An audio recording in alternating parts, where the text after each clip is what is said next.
Good afternoon. Today is July 4th, and I want to wish everyone a happy and safe Independence Day. Today I will be interviewing my dad, Shelby Helm, and we will be discussing President Ronald Reagan and the influence he had in the life of Americans. Okay, Dad, first question. Do you think Ronald Reagan was the most influential president we have had in the 20th century? If so, why? Yes, he is, and for the reason that no other 20th century president fixed the problems that they inherited. Only Ronald Reagan fixed the problems that he inherited from the Carter administration and previous administrations. Okay. How did Reagan win over the American people? Do you remember the famous line Reagan stated in his campaign, "Are you better off now than you were 4 years ago?" What was he referring to? He won over the American people by doing what he promised. And yes, after 4 years of the Carter administration's bumbling efforts, and our country was in ruin. The morale of the people was at an all-time low.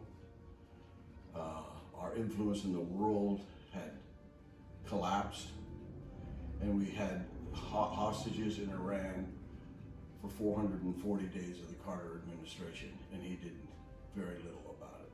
So, yes. Okay. And when he said, "Are you better off now than you were 4 years ago," was he referring to the Carter administration then? Yes. Okay. Yes, he was.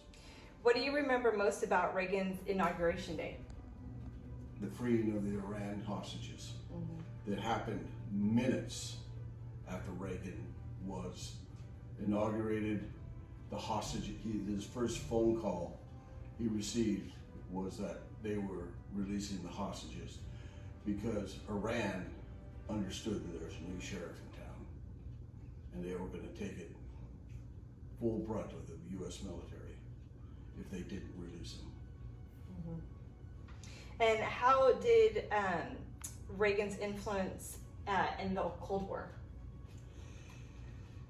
First of all, Reagan completely flipped the tables on the Russians, on the Soviet Union, by declaring them an evil empire. Therefore, setting the stage of strength, or of peace through strength. He said that I will not negotiate from a point of weakness as Carter had. Carter was a bumbling idiot. I shouldn't say that, but he was. Okay. In any field, especially in foreign relations. Okay, and then what did it feel like to live in America during the Cold War, and you being in that era? What do you remember about it? What I remember about it, because it was the 50s and 60s, it was a great time to be alive. Our country was great, and we had happy lives. It was a great time. As a young boy, I can remember visiting Nike missile sites in San Francisco. They took our school kids down to see these Nike missiles that were defending our coast.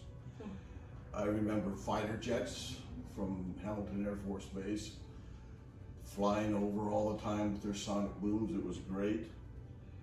We had strength. I remember the bomb shelters. In school, we had to tuck and roll, get under your desk and do that silly thing. Like a drill? But other than that, it was a time of freedom, prosperity. It was a great country and a great time to live.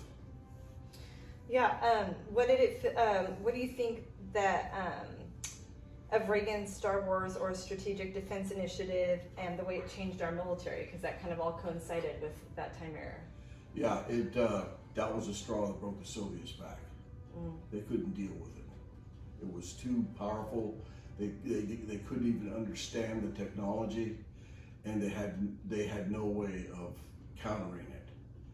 Even though we didn't have it at the time, just the threat of it was enough to already bring down a crumbling Soviet Union. because they were weakening their economy, like we talked about yeah. also. So Yeah. that made it a double whammy. Yeah, for But them. it was the straw that broke the camel's back. That's why Gorbachev said what he said, that he would give concessions as long as you would fill us in on the Star Wars. And Reagan said this meeting's over with. And walked out on him. And walked out on him. Yeah. How did the economic recovery tax of 1981 change the landscape of the life in America? Oh, it restored the American morale completely. Mm-hmm. Like I said, we were down in the dumps. We labored on, but one statistic, there was the gross national product in 1980 grew at 0.3%, basically zero, giving the term stagflation. The economy wasn't moving forward, it was regressing, it was stagnant. There was nothing happening.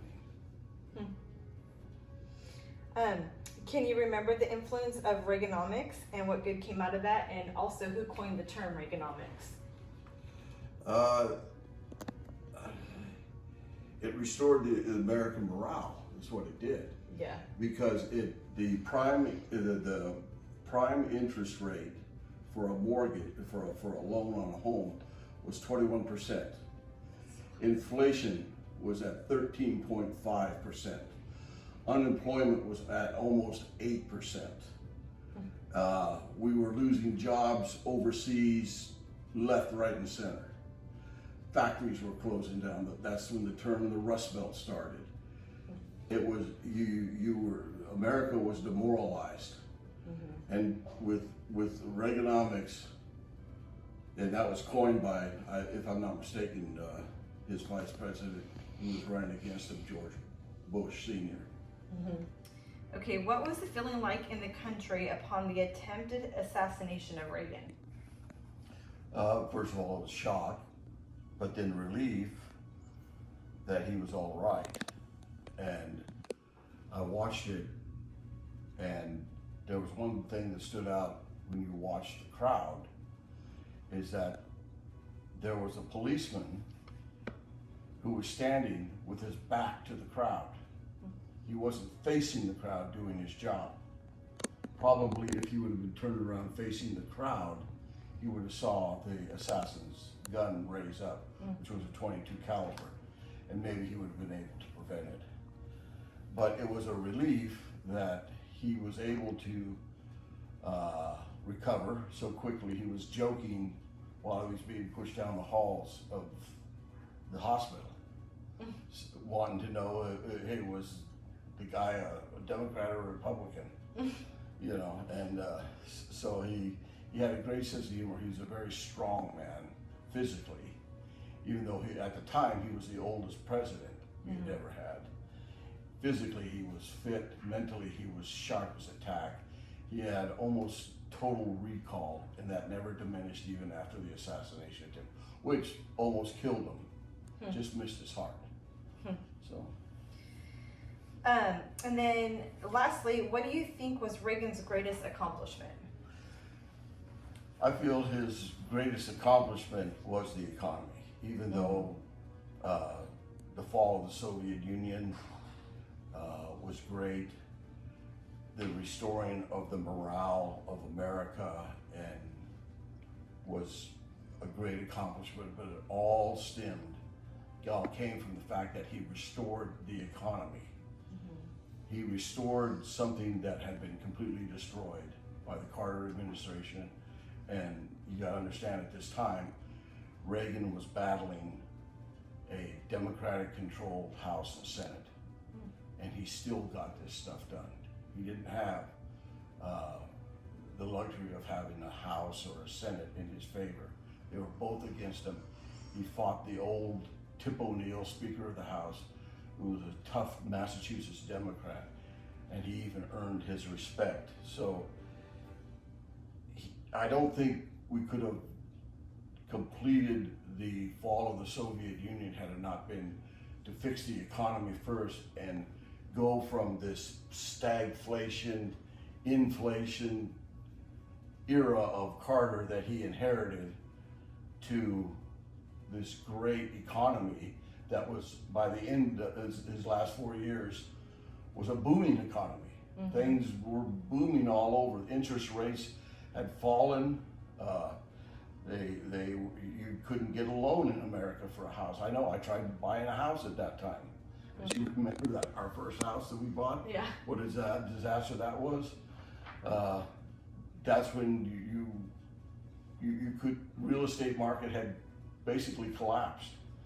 And it was a really bad time. And he took that, he inherited that, and he fixed it. No other president in the 20th century ever did that.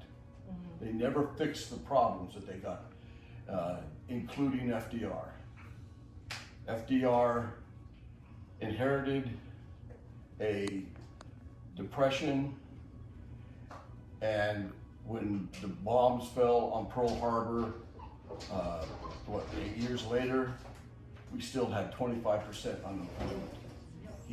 World War II fixed the depression, not FDR and his policies. So FDR isn't the greatest president of the 20th century. Ronald Reagan. Thank you, and it was fun to learn about Reagan, and happy 4th of July.